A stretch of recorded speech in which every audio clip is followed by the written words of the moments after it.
मौलाए कायनात फरमाते हैं कि चौथी फजीलत मेरी ये है कि मैं इस्लाम पर पैदा हुआ और ईमान पर पैदा हुआ, और जिस वक्त नबी ने ऐलान किया इस्लाम और ईमान मेरे पास था। और पांचवी फजीलत मेरी ये है कि रसूल खुदा ने मुझसे फरमाया, आय अली तुम्हारी मुझसे ऐसी निस्बत है जैसे हजरत हारून की हजरत मूसा से, मगर ये कि मेरे बाद कोई नबी नहीं होगा। छठी फजीलत ये है कि मैं सबसे आखिर में रसूल खुदा से जुदा हुआ और उनको कब्र में उतारा। सातवीं फजीलत यह है कि जब रसूल खुदा गार की तरफ रवाना हुए थे तो मुझे अपने बिस्तर पे सुलाया था और अपनी चादर ओढ़ाई थी। जब मुश्रिकीन आए, अब ये कोई और नहीं जो आप मजलिस के नुक्तों पे एतराज करते हैं कि जब हम ये कहते हैं कि काफिर ये समझे रसूल अल्लाह सो रहे हैं, नहीं, ये अली खुद कह रहे हैं। अली फरमाते हैं कि अपनी चादर रसूल अल्लाह ने शब हिजरत मुझे उड़ाई। जब मुश्रिकीन आए तो उन्होंने मुझे रसूल खुदा समझ लिया, मुझे रसूल खुदा समझ लिया, इसलिए कि मैं उनकी चादर ओढ़े हुए सो रहा था। और मुझे बेदार करके कहने लगे तुम्हारा साथी कहाँ है। मौला अली ने बात साफ कर दी। लोग कहते शबे हिजरत रसूल का कोई साथी था। काफिरों को पता है अली के अलावा रसूल का कोई साथी नहीं है। एक साथी है रसूल का जो बचपन से रसूल के साथ है। अली से पूछा तुम्हारा साथी कहाँ है? मैंने कहा अपने काम से गए होंगे। वो लोग कहने लगे अगर वो भागे होते, देखिए दलील मौला अली फरमा रहे। काफिर कहने लगे कि अगर वो भागे होते तो ये भी उनके साथ भाग गया होता। अली को इसलिए छोड़ा था ताकि कोई ये ना कह सके नबी भाग गया। तो अली किसे कहते हैं? जो नबी की शान को बरकरार रखे, उसका नाम अली है। इसलिए अली की फजीलतें पढ़ते रहो मिंबरों से। आठवीं फजीलत मेरी यह है कि रसूल खुदा ने मुझे इल्म के 1000 बाब तालीम किए कि हर एक से 1000 मैंने खोले, नीज मेरे अलावा ये इल्म किसी को रसूल अल्लाह ने तालीम नहीं फरमाया। रसूल के इल्म के तन्हा वारिस मौलाए कायनात। नवी फजीलत कहते हैं यह है कि रसूल खुदा ने मुझसे फरमाया, आय अली जिस वक्त अल्लाह अव्वलीनों आखरीन को मशहूर करेगा तो अंबिया के मेंबरों के ऊपर मेरे लिए एक मेंबर नस्ब किया जाएगा। यानी सारे अंबिया को एक एक मेंबर मिलेगा। मैदान महशर में अव्वलीनों आखरीन सब जमा होंगे और अंबिया को एक एक मेंबर मिलेगा और वो सिर्फ तशरीफ फरमा होंगे। सरकार फरमाते हैं मेरा मेंबर सबके ऊपर होगा। अली फरमा रहे रसूल अल्लाह कहते हैं सबके ऊपर मेरा मेंबर नस्ब कर, और औसिया के मेंबरों के ऊपर तुम्हारे लिए एक मेंबर नस्ब किया जाएगा, बस तुम उस पर मेंबर पर चढ़ोगे। 10वीं फजीलत यह है कि मैंने रसूल खुदा को ये फरमाते सुना, आया अली क़यामत के दिन मुझे कोई चीज अता नहीं की जाएगी, कोई चीज अता नहीं की जाएगी, कोई चीज अता नहीं की जाएगी मगर ये कि मैंने तुम्हारे लिए भी उस जैसी चीज की अल्लाह से दरख्वास्त कर दी।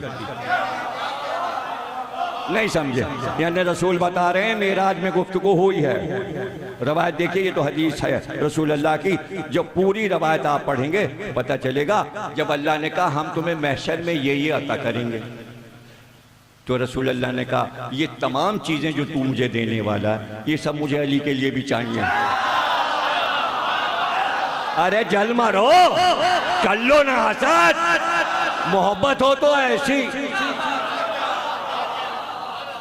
तू मुझे अता कर रहा है भाई, यही चीजें जो अब ये जो में मुझे बता दो नबी को क्या क्या मिलने वाला है। फेरिस बना के ले आओ और हुदूद मुकर्रर कर लो महशर में नबी को क्या क्या मिलने वाला है। मैं तो नहीं पूछूंगा क्या क्या मिलने वाला है, और तुम फेरिस बना के भी लाओगे जब भी मैं कहूँगा कि अच्छा बना लाए फेरिस, बना लिया ना, ये सब अली को भी मिलेगा।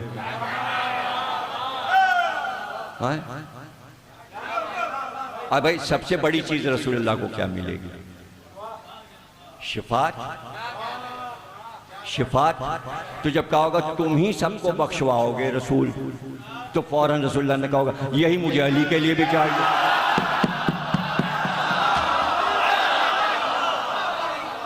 अच्छा देखिए, हक दोनों के पास है शिफात का, रसूलुल्लाह के पास भी और अली के पास भी बराबर है ना दोनों।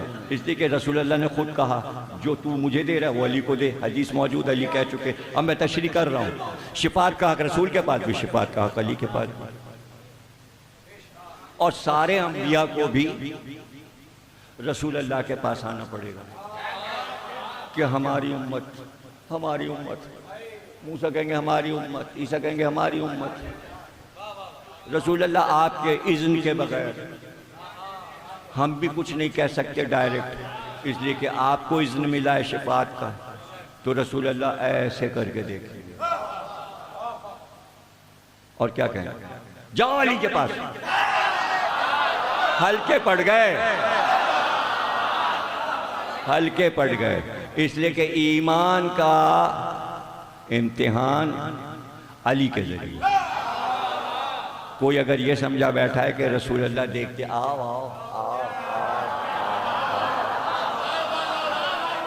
ना ना ना ना, रसूलुल्लाह सबको देखते, अली के पास जाओ, अली के पास जाओ। अभी आगे हदीस आ रही है जिसमें रसूलुल्लाह फरमाएंगे अली से कि महशर में अली तुम्हारी जिम्मेदारियां क्या हैं। अभी आप सुनिएगा आगे। 11वीं फजीलत यह है कि मैंने रसूल खुदा को फरमाते सुना, आए अली तुम मेरे भाई हो और मैं तुम्हारा भाई हूँ, तुम्हारा हाथ मेरे हाथ में होगा यहाँ तक कि हम तुम जन्नत में दाखिल होंगे। यानी ये भी रसूलुल्लाह को मंजूर नहीं कि मैं आगे चल के पहले दाखिल हूँ। दोनों भाई साथ, महशर में साथ, जन्नत में साथ। जो दो भाई दावत जुलशीरा से साथ चले तो साथ ही साथ रहे और महशर तक साथ साथ हैं।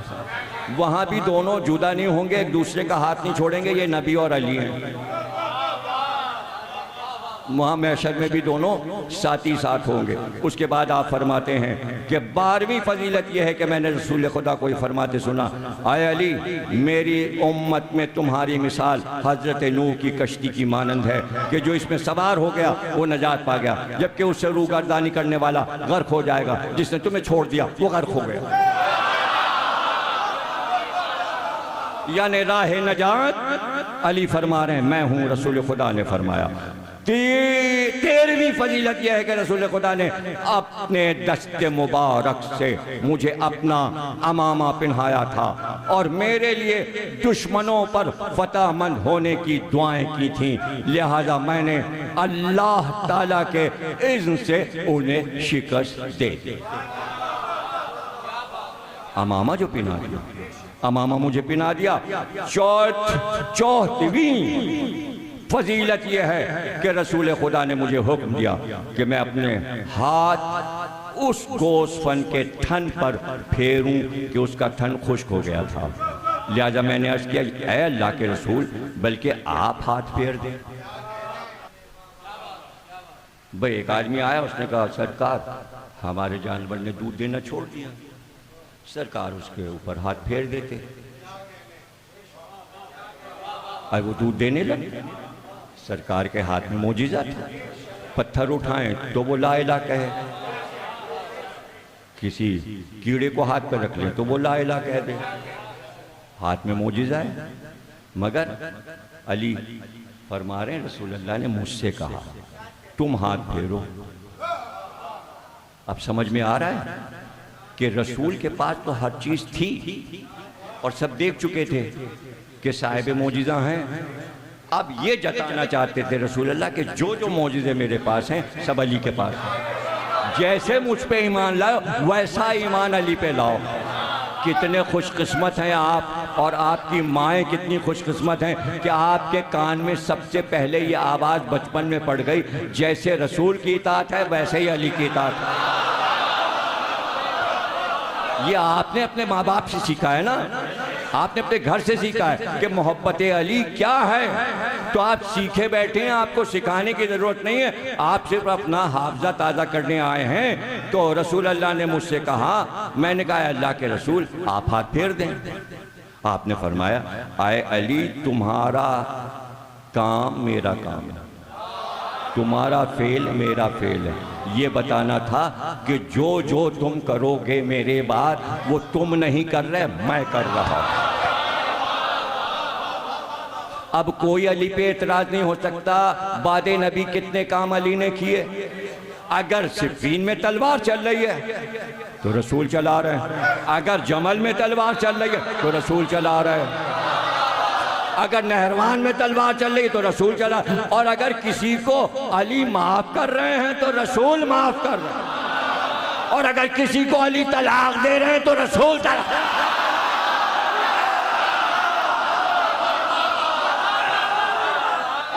मैंने रसूल के कहने पर हाथ फेरा तो उसके थन से वाफिर मकदार में दूध आने लगा। इस मौके पर मैंने रसूल खुदा को उस दूध में से एक घूंट पिलाया। उसके बाद एक बूढ़ी औरत प्यास की शिकायत करने लगी तो मैंने उसे भी पिलाया। तो रसूल खुदा ने फरमाया मैंने अल्लाह से दरख्वास्त की थी कि वो तुम्हारे हाथों इस अम्र को मेरे लिए मुबारक करार दे, तो उसने ऐसा ही किया। अब एक बात साबित है भैया, और वो मान लीजिए आप, इसलिए कि इसी पर हम गुफ्तगू करके तकरीर को तमाम करते हैं, और वो ये कि रसूल अल्लाह ने अली की जितनी फजीलतें सुनाई और जो जो कहा पहले अल्लाह से इज़्न ले। क्या आपको बात पसंद नहीं आई? अरे भाई पसंद कीजिए। इज़्न इसलिए ले लिया कि गदीर खुम में एक कमबख्त ने, उसका नाम था हारिस बिन नोमान फ़हरी, उसने कहा अगर तुमने अपनी तरफ से ये ऐलान किया है मन कुन तो मौला, तो रसूलुल्लाह ने कहा ना, मैंने खुद मौला नहीं बनाया, अल्लाह ने मुझसे कहा कि आज अली को मौला बना दो।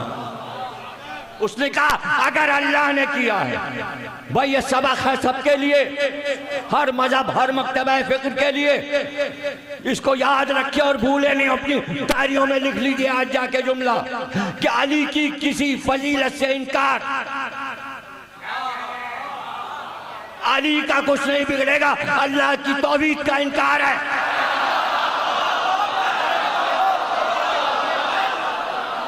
इसलिए रसूल अल्लाह और अली दोनों कह रहे हैं जब उसने इज़्न दिया तो फजीलत मुझे मिली। अब कोई फजीलत से इनकार करे कि गदीर में अली मौला नहीं है, हाकिम नहीं है, वली नहीं है, तो वो अली और रसूल का इनकार नहीं किया, वो अल्लाह का इनकार, गदीर से इनकार अल्लाह का इनकार। समझ गए? अल्लाह का इनकार है, और वो अल्लाह ने दिखा भी दिया सबको। तो उसने क्या कहा?